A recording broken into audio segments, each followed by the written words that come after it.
It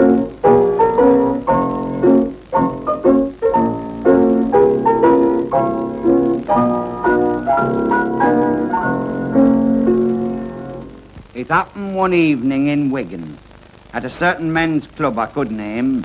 We were some of us standing round talking and some of us playing a game, when all of a sudden Fred Higgins came hurrying into the place, and something unusual had happened we saw from the look on his face. "I've just heard the news," gasped Fred Higgins, knocking back the first drink that he found. "Sam's uncle has left him a fortune, £150 odd. Then in through the door at that moment, there stepped the spoilt darling of fate, walked the hero himself of our story, Sam, the heir to his uncle's estate. And just as though nothing had happened, Sam walks up as cool as can be. 'Good evening,' he says to young Lily. 'I'll have a good strong cup of tea.' 'Hey, lad,' returns Lily in fun like, 'you never came up here on tram. You've got money to ride in a taxi.' 'Nay, I'm going to invest it,' says Sam. Before Sam had finished his stirring, Mr. Murgatroyd draws him aside. 'I've a great proposition,' he whispers. 'A greyhound, her name's Blushing Bride. A fella I know knows a fella whose brother's a pal of two chaps who reckons her owner would sell her for 150 perhaps. Imagine you owning a greyhound and putting an elegant dash, champagne and cigars for the asking, while a greyhound is earning your cash. You can't help but make a big fortune, though you don't know a dog from a lamb. Replacing his cup in his saucer, I'm going to invest it,' says Sam. Not half an hour later, Fred Higgins comes up as Sam looks down his cue. 'Hey, Sam, but I've just had a brainwave, and I'm passing it straight on to you. The way to big money is pictures.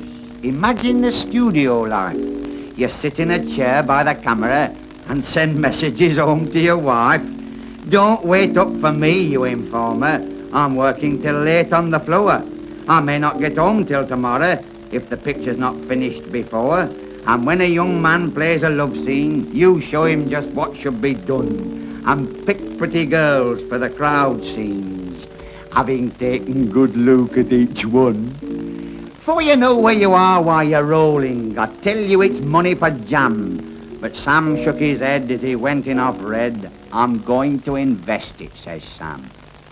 Old Briggs was the next to approach him. He went up to Sam playing darts.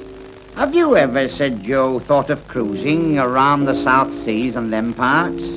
You sit on the deck in your yacht cap while waiters fly round with a whiz, and Lady Fitznoodle comes by with her poodle and says, "What a fine day it is." She tells you about her rheumatics. You tell her of yours once or twice, and the Dukey comes out with a tale of his gout, and it's all very homely and nice. Aye, all things considered, I think you should travel to Southport, Southend or Siam. As he finished his score with a neat double four, "Nay, I'm going to invest it," says Sam. Then Lily chipped in with a notion. "Take a tip, Sam, from one of the girls. Opportunity this is to dress up the missus and buy her a small string of pearls. Or get something cheaper, a new carpet sweeper, piano or radiogram." "Nay, Lily," says he as he paid for his tea, "I'm going to invest it," says Sam. Now, just at that moment, a stranger came hurrying into the hall. He looks round upon the assembled. "Which gent," he inquires, "is Sam Small?" "I am," answers Sam. "Have you got it?" "Rather," said the stranger, "don't fear. When I called at the house, your good lady requested I bring her up here."